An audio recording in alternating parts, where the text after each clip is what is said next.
Hello everyone and welcome to a special Political Animals.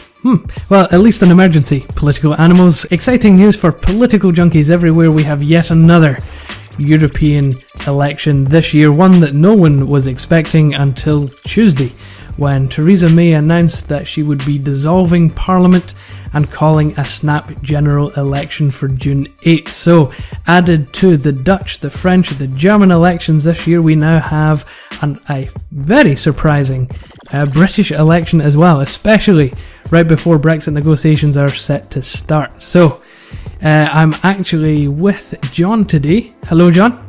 Hello. John, and I have just actually finished recording our live stream.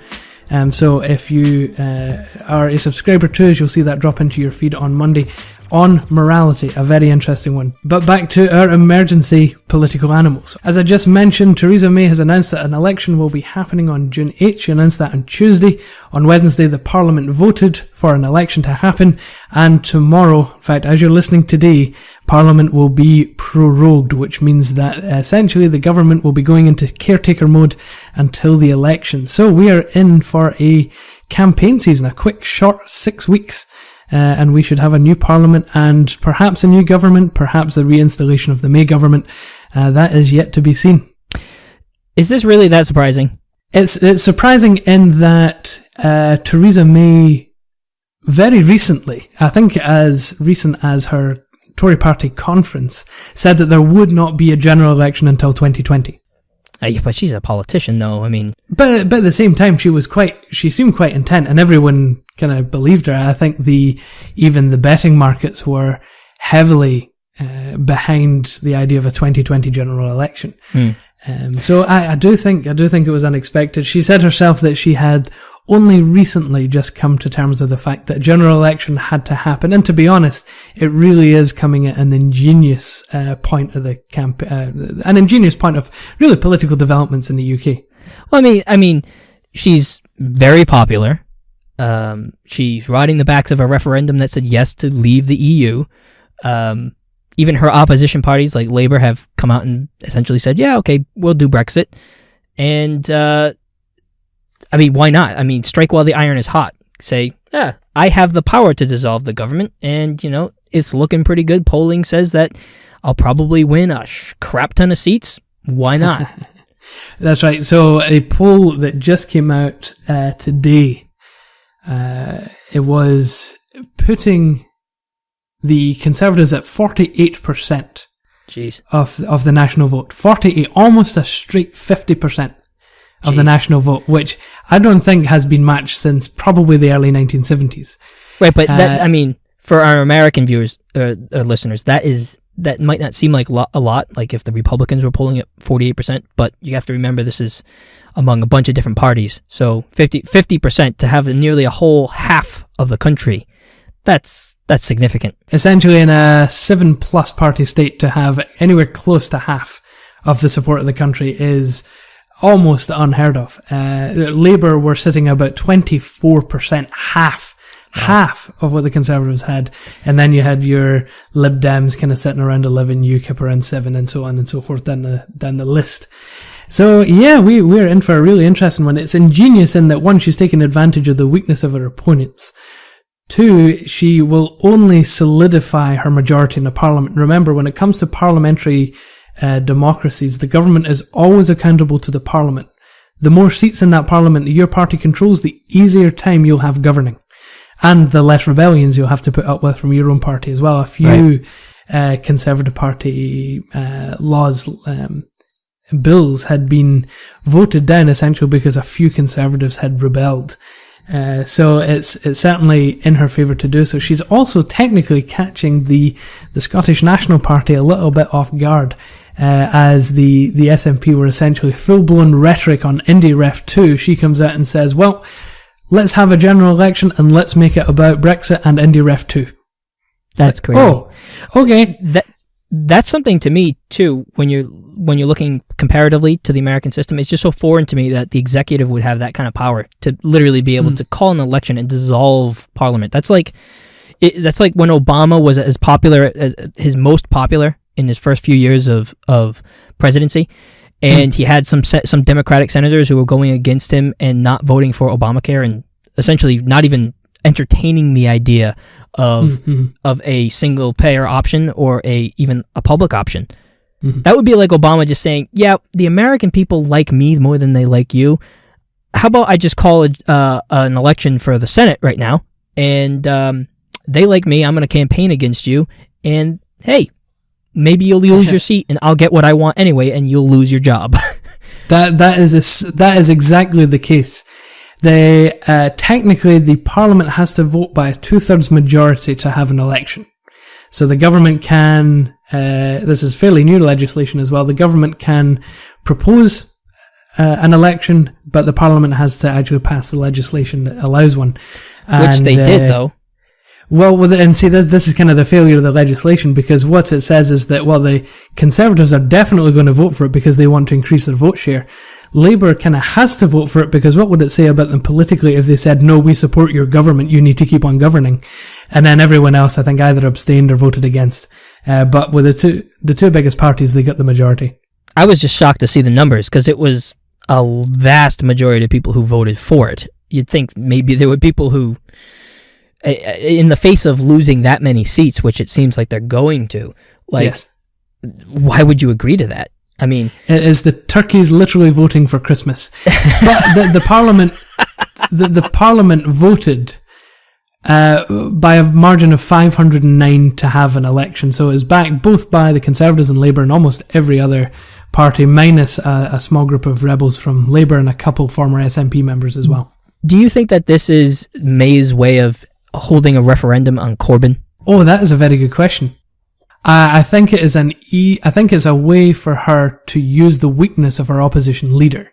I don't think it's a referendum on Corbyn. What I think is more, what it is more of a referendum on her particular Brexit stance. She has made this entire thing so far since Tuesday about Brexit. She says, the opposition parties are getting in my way. I need a clear and open hand to run with my plan. Will you give me the power to do that? So she's made it very much about the Brexit negotiations. It's very much a power grab as well. You can really get that feeling that, no, we need to get the opposition out the way so that we can go full gung-ho into these Brexit elections. Yeah, massive power play. And if she wins as many seats as it seems like she's going to, if the Conservatives win as many seats as like the polling is suggesting, then she would be very powerful.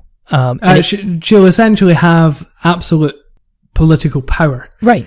But that's the nature of the parliamentary system. If any party controls a really significant number of the seats in Parliament, then you do wield almost absolute power. It's a huge power play. And I was reading too that if she basically gets the majority that she's looking for, she won't have to hold another general election till 2022. It will be 2022. Yeah, elections have to happen every 5 years at least. So yeah, right. But so if she holds it now and she gets a massive majority of Conservatives in the Parliament, yep, then she's going to have a lot of power for a long time. For a solid 5 years, you'll have a very powerful Conservative majority. Do you think it's smart of her to make it about Brexit, though, given that the country seems to be pretty evenly divided on that? That will ultimately end up being the question that will be answered when the results come out. It's very difficult to say, partly because I think most people in the country are resigned to the fact that Brexit is happening. Most people will say, right, fine, the country voted for it, let's get on with it. But you do have your staunch holdouts that want different types of Brexit. I think the main risk for her is the fact that she has been a very pro-hard Brexit negotiator. So she wants completely out of the free market. She wants completely out of the European Court of Justice. There's only a select handful of organisations that she wants to remain a part of. There are different ways of doing Brexit. Yeah. You can have softer Brexit. You can have better access to the single market. You can still have freedom of movement if you wanted it, although that doesn't seem to be in the interest of the UK populace at the moment. So this could be an argument over the different type of Brexit that will happen. Yeah. And that might be I mean, I mean, she is very popular right now, and Yes. her opposition is very unpopular right now. It just Correct. seems like if she was going to do it, this is the smartest time to do it. I think that a successful way for them to campaign, too, will just be sort of saying we need to be in the strongest negotiating position as possible, and in order to do that, we need a very powerful executive. And that might be effective. That and very well could be, and that is exactly the tack that she's running. On the opposition, you've got Jeremy Corbyn, who has not once yet, in this so-called quote-unquote Brexit election, not once spoken about Brexit. Wow. He's very much focused on the idea of conservative unfairness to the working people. So his thoughts are on the NHS, on education. But I'm not convinced necessarily that the British political psyche is with him on that. Yeah. I think it could be quite a risky move for him. So actually, I just thought of this question now.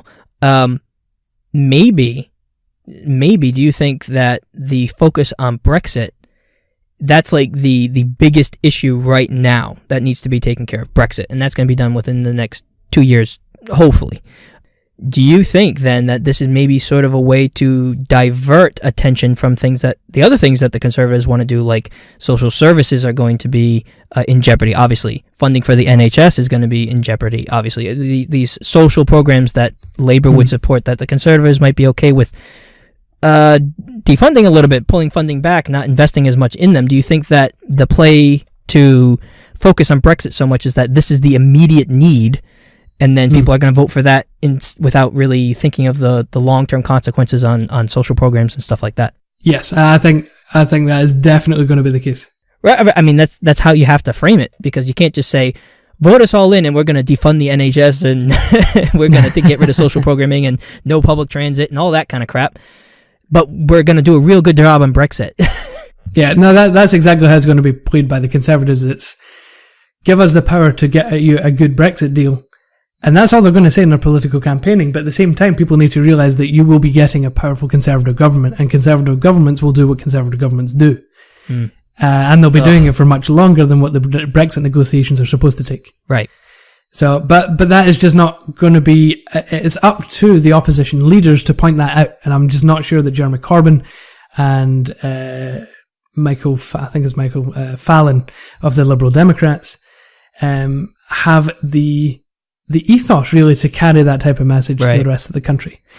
Whereas May very much has an ethos of stability. Which is funny too, because it's like fool me once, shame on you, fool me twice, shame on me. When Conservative candidates like Nigel Farage were talking about Brexit, a lot of it was, oh, well, we're paying all this money to the EU. When we leave the EU, we're going to actually be able to invest that in the NHS. And then, like, the day after the referendum, they were like, oh, did we say that we were going to fund the NHS? Like, we didn't mean that. Like, you must have misheard us. Sure, for clarification, Nigel Farage is of UKIP, a further Conservative than the Conservative parties. But nonetheless, he did have a few major Conservative folks on his side, not least Boris Johnson. Everyone's favourite Trump character here in the UK.